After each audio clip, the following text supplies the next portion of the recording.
Welcome to the deep dive. So you're here because, well, you're interested in getting more out of intimacy, pleasure, understanding it better. Right. And we've got a really interesting source for that today. Yeah, it's the book, Great Sex Made Simple, Tantric Tips to Deepen Intimacy and Heighten Pleasure.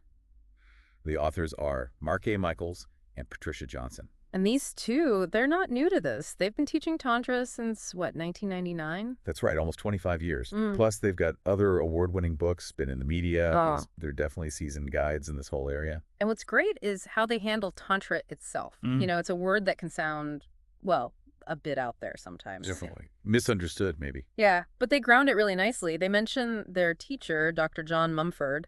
He called Tantra a tool for expansion, like using our physical body as a way to expand consciousness. I like that. And the word itself, Tantra, it translates as web or weaving. Which gives you that feeling of interconnectedness, right? Like our own awareness is woven into something larger. Exactly. And Michaels and Johnson, they have their own, like, one-sentence definition that really nails it. Oh, yeah. What's that? Tantra recognizes sexual energy as a source of personal and spiritual empowerment. Simple as that.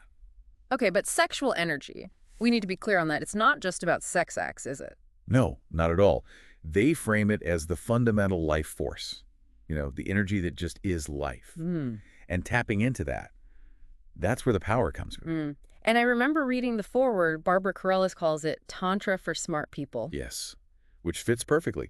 They blend science, sexuality, spiritual wisdom, but it's all very logical, very grounded, none of that vague kind of woo-woo stuff you sometimes get. Right, it feels accessible. So our mission, really, for this deep dive is to dig into part 1 of their book. That's where they lay out the absolute fundamentals of tantric sexual practice. The foundations. Exactly. We want to pull out the really practical insights, things you can, actually think about or maybe even try out pretty much immediately. Okay, sounds good. Where should we start? Maybe with that core idea of honoring each other. Perfect starting point. It sounds simple, but they give it real depth. It's not just like being polite. No, it's deeper. It's about seeing something almost sacred, some inherent value within yourself and also within your partner. Yeah, a divine spark, they sometimes call it. Yeah. And they connect it to all sorts of belief systems, which I thought was really helpful. How so? Well, like in Buddhism, you have the idea of Buddha nature, right? That potential within everyone. Or in Judeo-Christian traditions, being made in God's image, that same sense of inherent worth. Right. So it's not tied to one specific religion. Not at all. They even say for atheists, you can just appreciate the sheer wonder of evolution that created us. Or, if it clicks for you, maybe visualize a Hindu deity that resonates. So the mechanism doesn't matter as much as the core idea. Exactly. The point is finding some way, whatever works for you, to see something truly remarkable and valuable in your partner, and importantly, in yourself, too. And doing that, it shifts things, doesn't it? It's less about what can I get and more about mutual respect. Totally. It creates that fertile ground for real intimacy. Yeah. And they give a practical tip for this, too. Oh, yeah. It's about making a conscious effort, like daily, to find just a little glimmer of that divine spark, that inherent worth in your partner. Even when things are tough, like when you're annoyed or disagreeing. Especially then, maybe. Holding on to that spark, even when emotions are high, they suggest that really strengthens the bond over time. I can see that. It's a powerful practice. Okay, so from honoring the spirit, let's get a bit more grounded, physical. Right. Let's talk about the pelvic floor, that area, down there. Kegels. Well, yes and no. Kegels are definitely related, but Tantra goes a bit deeper. We're talking about the area between the tailbone and the genitals. The muscles you'd use to, say, stop the flow of urine. Exactly those. Now, Dr. Arnold Kegel, back in 1948, he recommended exercises for those muscles, mainly for women after childbirth. Right, for postpartum recovery. But Michaels and Johnson stress, and this is key, these exercises benefit everyone. All genders, all ages. That's important. So it's not just a female thing. Definitely not. Yeah. And in Tantra and Yoga, this area, the pelvic floor, it's seen as incredibly significant, like the root of our existence. The seat of the life force, as you mentioned earlier. Precisely. And there are specific exercises for these muscles, the pubococcygeal or PC muscles. They mention some traditional names, don't they? Like Mula Bandha? Yes, Mula Bandha, the root lock. That's generally tightening and holding the anal sphincter muscles. Okay. And Ashwini Mudra. The gesture of the horse. That's more of a pulsing action of those same anal muscles. Got it. And then there's Vajroli or Sahajoli mudra. Right. Vajroli for those with penises, Sahajoli for those with vaginas. It's more of a pulsing closer to the genitals, sort of an inward drawing feeling. They do mention the terms can be used differently in various traditions, and these are covered in more detail in classical texts. Yeah, absolutely. Yeah. But look, the main thing isn't memorizing Sanskrit terms. Right. What's the key takeaway? It's about bringing your awareness to those muscles and actually exercising them. It does two things.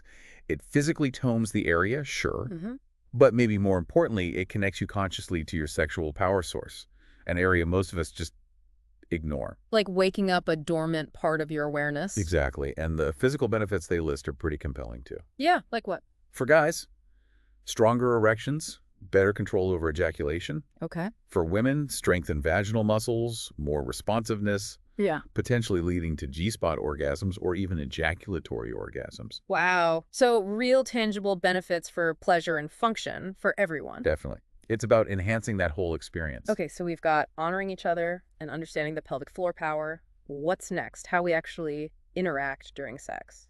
Yes, the idea of collaboration. This is where they contrast tantric sex with what they call conventional sex.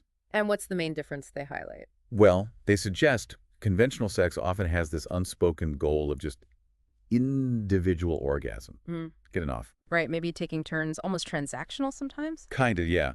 Whereas Tantra, while it's definitely not against orgasm. No, pleasure is good. Absolutely.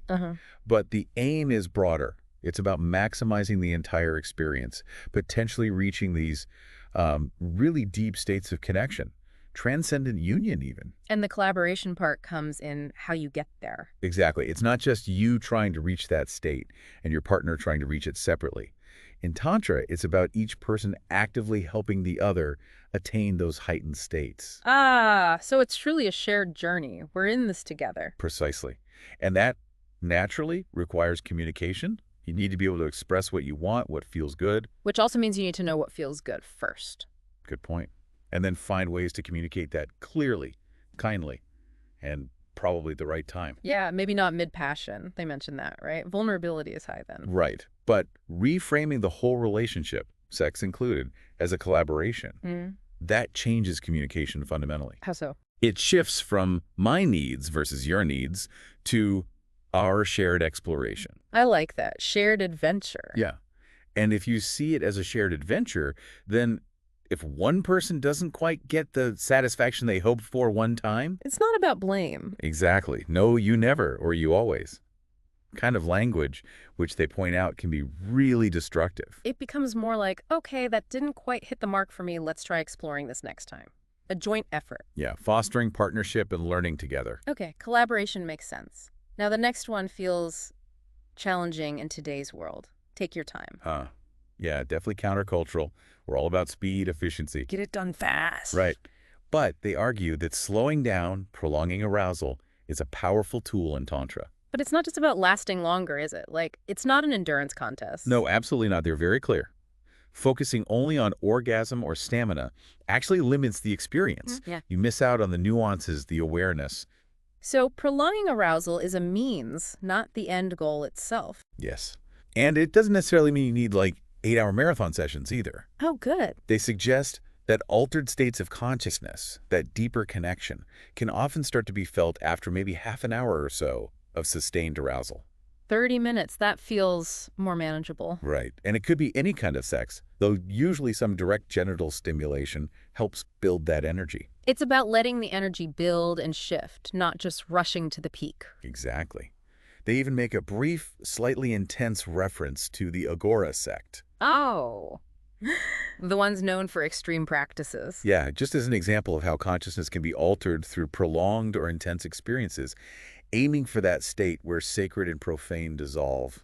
They don't endorse the specifics, obviously. No, but it illustrates the potential for shifting awareness through dedicated practice. Right. But beyond altered states, slowing down has other benefits too, more relational ones. Like what? It gives you space. Space to explore boundaries together, maybe investigate shared curiosities, even things you might consider taboo. Collaboratively, tying back to the previous point. Yes.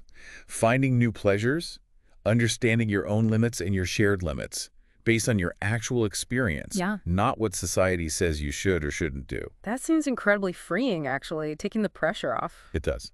Okay, next up, energy and breath. Energy can feel a bit nebulous sometimes. Yeah. How do they make it concrete? They have this great little exercise. Super simple. You just like hold your arms out, Okay. close your eyes, and just squeeze and open your palms. Yeah. Alternating maybe. Yeah. Try different ways. One Yeah. palm up, one down. Okay, doing it now. Squeeze open. Do it maybe 20, 30 times. Yeah. Then just stop and feel your hands. Yeah, there's like a tingling, a warmth. Exactly. That's it. They basically say that feeling. That's what we mean by energy. It's a direct sensation. Ah, okay, so not some mystical force, just the felt sense in the body. Right. And then they connect this to breath during sex. How does breath play into it? Consciously, using your breath becomes a tool. You can use it to amp up arousal, make things more intense, or you can use it to cool things down, slow the buildup if you want to extend the experience. It gives you control over the energy flow. Interesting. So it's like a dimmer switch for arousal. Kind of, yeah. But they don't suggest jumping straight into complicated breathing techniques like pranayama. No. What's the first step? Just awareness. Pay attention to how you naturally breathe during sex. Is it shallow, deep, fast, slow, held?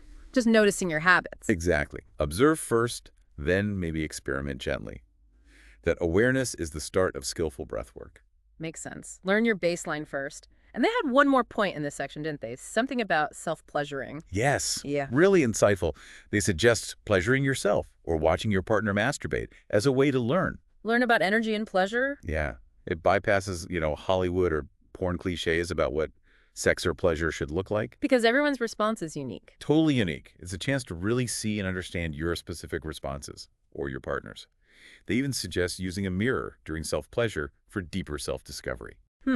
Becoming a better lover by truly understanding the landscape of pleasure, both your own and your partner's. Couldn't have said it better myself. Okay, so we've covered quite a bit from just part one. We really have. Let's just quickly recap those fundamentals from Great Sex Made Simple. We started with honoring each other. Seeing that inherent worth, that divine spark. Then understanding the power in the pelvic floor, those PC muscles. Activating that root energy source. Embracing collaboration, viewing sex and the relationship as a shared adventure. Moving beyond individual goals to mutual support. Then taking your time, slowing down to deepen awareness and explore boundaries. Using prolonged arousal as a tool, not just chasing duration. And finally, understanding energy as a felt sense and using breath consciously to modulate the experience, plus that self-discovery piece. Yeah. And the whole thread running through it is practicality, right? Dispelling myths, offering actionable skills. Definitely. It's not presented as some complex, mystical thing you need years to grasp. It's about shifts in mindset, in awareness. Simple shifts, but potentially profound ones. And that's the encouraging part. You can start thinking about these, integrating them, basically right now. Yeah. It doesn't require massive effort up front. Just a bit of conscious intention. Right. Which leads us to maybe a final thought for everyone listening. Yeah. Just consider this. What if you picked just one of these principles? Maybe focusing on really honoring your partner today. Just finding that spark. Or perhaps just noticing your breath next time you're intimate. Exactly. How might consciously applying just that one small thing, how might that subtly start to shift your experience of connection, of pleasure? It's not about mastering everything at once, but starting the exploration. Precisely. It's really an invitation to your own personal reflection and your own journey with this.